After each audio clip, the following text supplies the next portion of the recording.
The day Broderick Thorne found his wife's wedding ring on his pillow.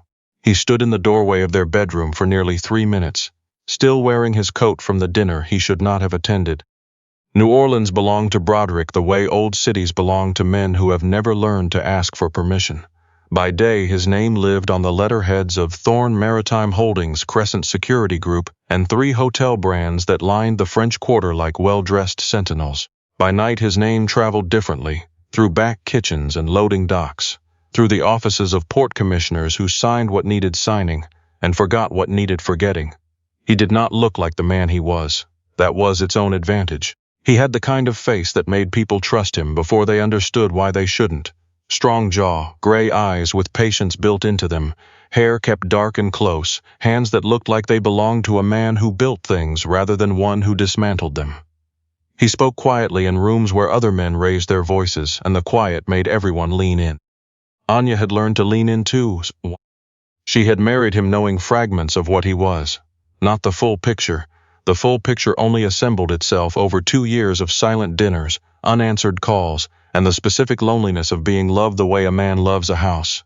Maintained, furnished, secured, but rarely lived in. Broderick provided for her with the thoroughness of someone who had studied provision and mistaken it for devotion. The apartment on St. Charles Avenue, with its 12-foot ceilings and iron balcony. The studio space he rented for her design work, because she had asked once and he had remembered once. The car that waited downstairs each morning with a driver who knew her coffee order better than her husband did. She told herself the early months were simply the difficult kind. New marriages had adjustment periods. He carried too much. His mother, Alois Thorne, silver-haired and pearl-draped, who moved through rooms like she had personally carpeted them, reminded Anya of this at events where the reminder would land hardest. The first time Anya tried to tell him about the pregnancy, she cooked dinner herself. It was a foolish impulse. Their kitchen was designed for a chef, not a woman trying to manufacture a moment out of roasted chicken and candlelight, but she wanted something unscripted. She wanted to see his face when she handed him the small white envelope from the doctor's office, and she wanted that face to belong only to her. Broderick came home at 9:40. He saw the candles, the table set for 2, and something crossed his face. Guilt, or the memory of guilt. "Anya," he said. Her name sounded tired in his voice. She smiled anyway. His phone rang before she could speak. He glanced at the screen. "I have to take this." She asked him not to. He told her it couldn't wait.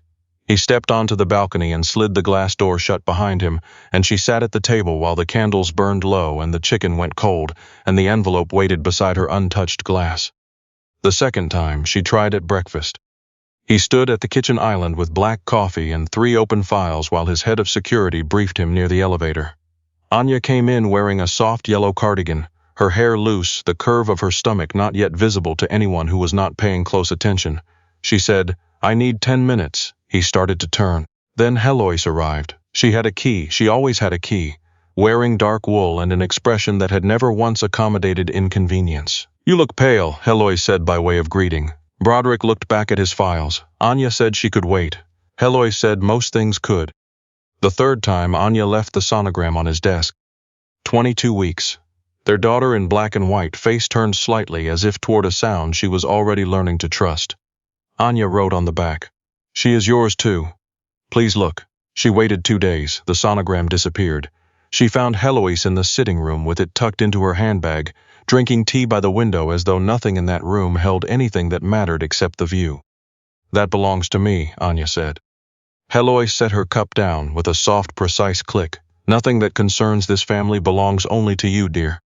Later, after Anya had gone to the doctor alone again and sat in another paper-draped exam room while a nurse asked if anyone was coming, she pressed her hand flat against her stomach in the elevator going down and told her daughter she was sorry. Not for leaving, for not leaving sooner. The Thorne Foundation Gala was held every October in the ballroom of a warehouse district hotel, so old its floors had absorbed the music of 4 decades of fundraisers. Politicians smiled for each other across white tablecloths. Judges laughed at jokes made by men who had never expected to be in the same room as them. Broderick moved through it all with the ease of someone trained for this room, since before he understood what it was training him to become. Anya wore the gown Heloise had selected. It was black, narrow across the ribs, and a size smaller than what she had requested. The stylist had apologized and said Mrs. Thorne had already approved it. There was only one Mrs. Thorne anyone in that building was afraid of, and it was not Anya. She stood near the bar with sparkling water she did not drink, watching Broderick work the room. He remembered names. He touched elbows. He leaned in with the expression of a man for whom listening was a kind of currency. She watched a senator touch Broderick's arm and realized she could not recall the last time Broderick had touched hers. Hollis appeared at her side. "Chin up," she murmured. Anya looked at her without turning her head. "I'm not a dog being shown." Heloise almost smiled. It was the closest she ever came to respect. Then a man in the center of the room, red-faced from wine, loud with the confidence of someone used to being the funniest person in spaces where no one was allowed to disagree, lifted his glass toward Broderick. "When is the next generation of Thornes going to make an appearance?" Laughter moved through the nearest tables like a current. A man builds an empire so his children can inherit it. When's the heir? Broderick looked toward Anya, their eyes held for one breath. She thought for one irrational moment that some buried instinct would pull him across the room toward the truth she had been trying to hand him for months. Heloise stepped close to his side without touching him. Broderick lifted his glass. His voice carried the way it always carried, smooth, certain, calibrated. "My wife is many things," he said, "talented, gentle-hearted, but this life asks for a different kind of strength." A half-beat pause. "Not everyone is built for what we carry." A few women smiled politely. Someone chuckled. Heloise's satisfaction filled the air the way gardenia fills a closed room. Anya set her glass down. Her hands did not shake. That surprised her. After months of trembling in bathrooms, swallowing words in hallways, crying in the back seats of cars that smelled like leather and other people's priorities, now that something inside her had finally cracked all the way through, her body went completely calm.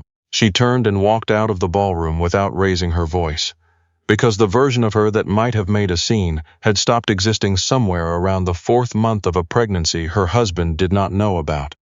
In the corridor, the music became muffled. She pressed her palm against the wall until the dizziness passed. Behind her, through the open doors, Heloise's voice drifted out. "That is guilt. Do not confuse it with obligation." Anya waited 1 breath, 2, 3. She waited for Broderick's voice to follow. One word, one defense, one sign that he saw her as more than a graceful liability in his life. He said nothing. In that nothing, Anya heard the end. She went home before he did. She changed out of the gown and left it on the bathroom floor. She put on what she actually owned, the clothes she had brought into this marriage before stylists, and Heloise's opinions had resettled her wardrobe like a slow occupation. She packed a canvas bag, 2 changes of clothes, prenatal vitamins, her medical file, the journal she had kept since she realized the baby was a secret she was carrying for both of them, cash saved over months in a studio drawer, her grandmother's cross on a thin chain. She opened her bedside drawer and took out the ring. She held it in the lamplight for a moment. The ring Broderick had placed on her finger in this building's rooftop garden while he was almost nervous, which had once felt like the most precious thing she had ever witnessed. She placed it on his pillow. Then she wrote the letter. "Broderick, I used to think your silence was exhaustion. Then I thought it was the weight of what you carry. Tonight I finally understood. Your silence was the answer. I kept hoping was not the answer. I am not leaving because of one sentence. I am leaving because that sentence was the first true thing you have said about me in months. I am pregnant. We are having a daughter. I tried to tell you more times than I can count, and every time something more important stood between us. A phone call. A file, your mother, the version of your face that told me I had mistimed myself. There is more. My heart is not strong enough for this pregnancy without careful monitoring. The doctors have been worried for 2 months. I was afraid. I wanted you with me. I wanted your hand in mine. But a wife should not have to fight through a locked calendar just to tell her husband his child exists. Your mother knew. She took the sonogram. She told me I would make you weak. Maybe you believed it before she said it. I hope our daughter grows up knowing love that does not ask her to disappear first. Anya." She folded the letter beside the ring. Under it, she left the flash drive. 2 months of recorded conversations with Heloise, kept because Heloise had made threats that lived only in memory, and memory was not enough. She took the service stairs, 43 floors. Her breathing grew ragged by the 20th. She stopped twice, one hand on the concrete railing, the other curved around her daughter. "Not here," she told her body. "Please, not here." Each time the pain eased just enough to let her keep moving. In the basement, a delivery door opened for a linen cart. The worker looked at her face. The pallor, the bag, the coat. and held the door wider without asking anything. She stepped out into the warm New Orleans night. Humidity hit her like breath, car exhaust, jasmine from somewhere, the distant sound of brass from a bar 2 streets over. She walked 4 blocks before she let herself cry. At Union Passenger Terminal, she bought a bus ticket under her maiden name, Anya Wells, and did not recognize the name on the receipt for a moment, the way you do not recognize your own voice on a recording. The bus pulled out of New Orleans as the city glittered behind the wet window. Somewhere inside that glitter, Broderick was still shaking hands, still believing the woman he had called not strong enough was waiting for him where he left her.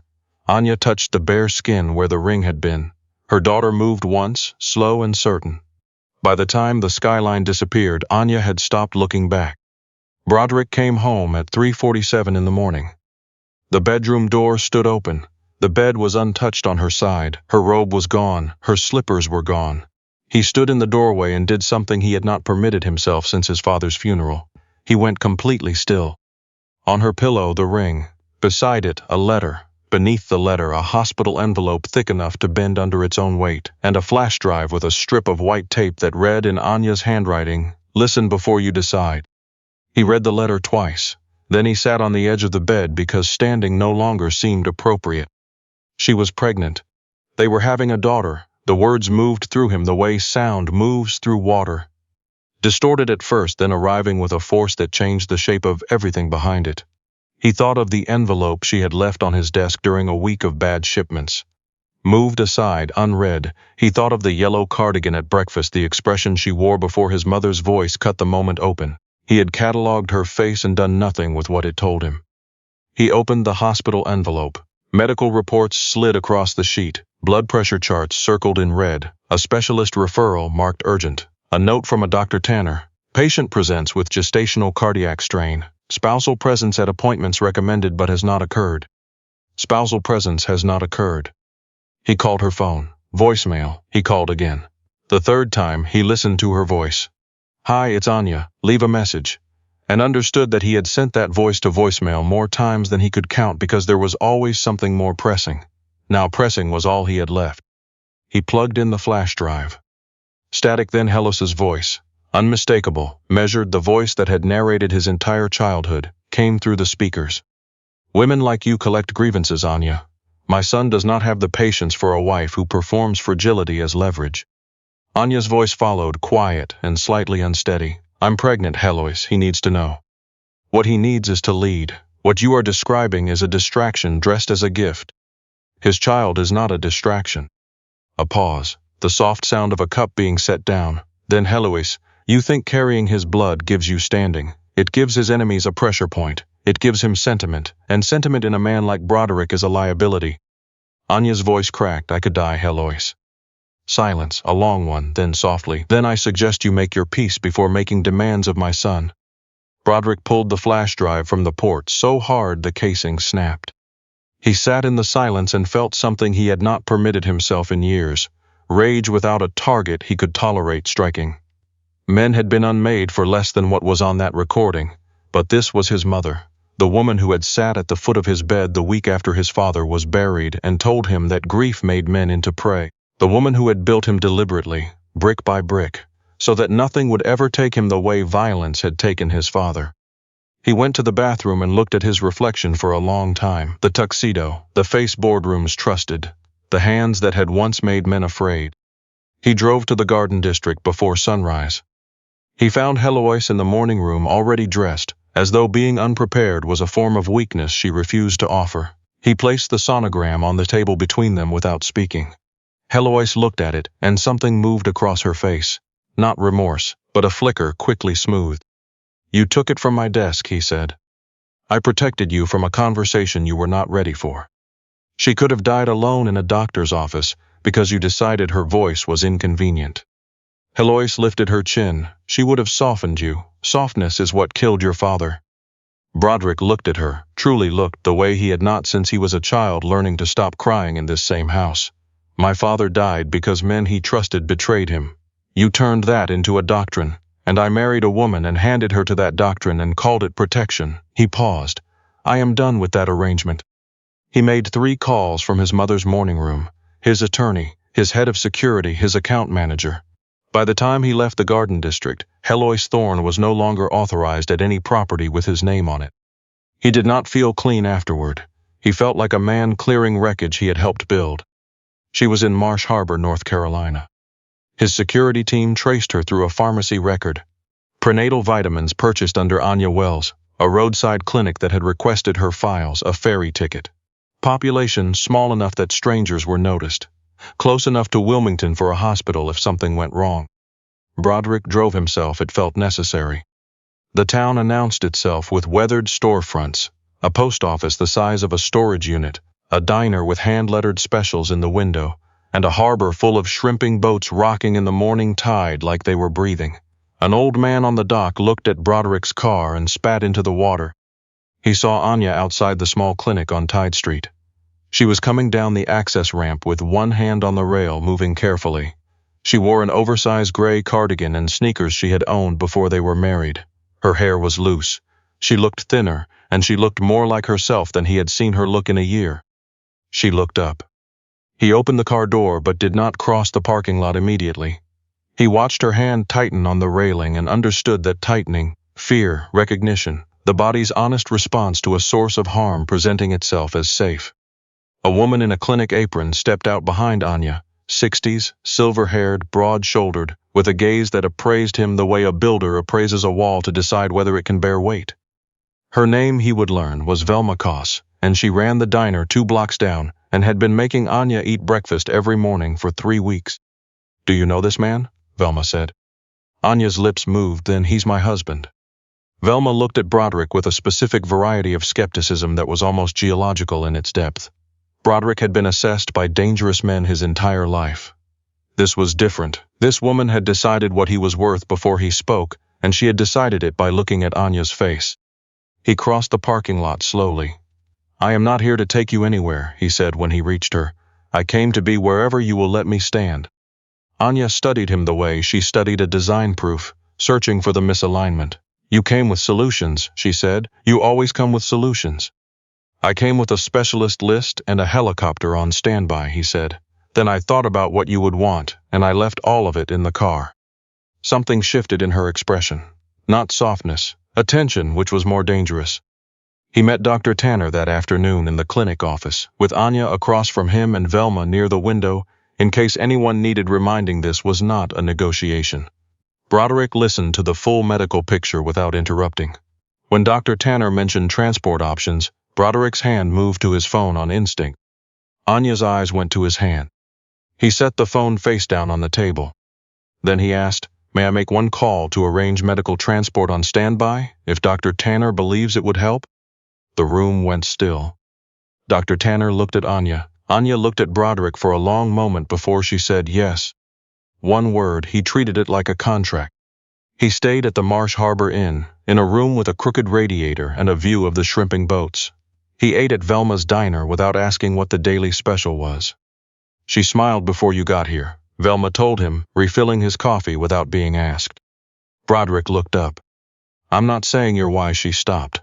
I'm saying she smiled and now she doesn't, and you are the variable." Velma studied him. "She got here with a fever and no appetite, tried to pay 3 months up front in cash, nearly fainted before she finished signing." He said nothing. There was nothing to say that would not become an excuse, and he had run out of patience for his own. The first time Anya let him walk beside her, they stood at the harbor watching a pelican argue with a piling. She said, "I used to imagine telling you about her." He went very still. "I had these whole versions of it. I thought maybe I'd put the first ultrasound photo in your coffee mug, or tell you at dinner and watch you go quiet first, the way you go quiet when something actually reaches you." She paused. "Then it became less about the moment, and more about finding a minute, when you wouldn't be irritated that I needed one." "I was never irritated that you needed me," he said. She turned to him, and her voice was patient and ruinous. "Yes, you were, not in words. But every time I interrupted something, your face told me I had mistimed myself, and I believed your face more than I believed what you said on the good nights." He looked at the harbor. "I made you feel like a guest in your own marriage." She didn't deny it. "I called what my mother built in me strength," he said.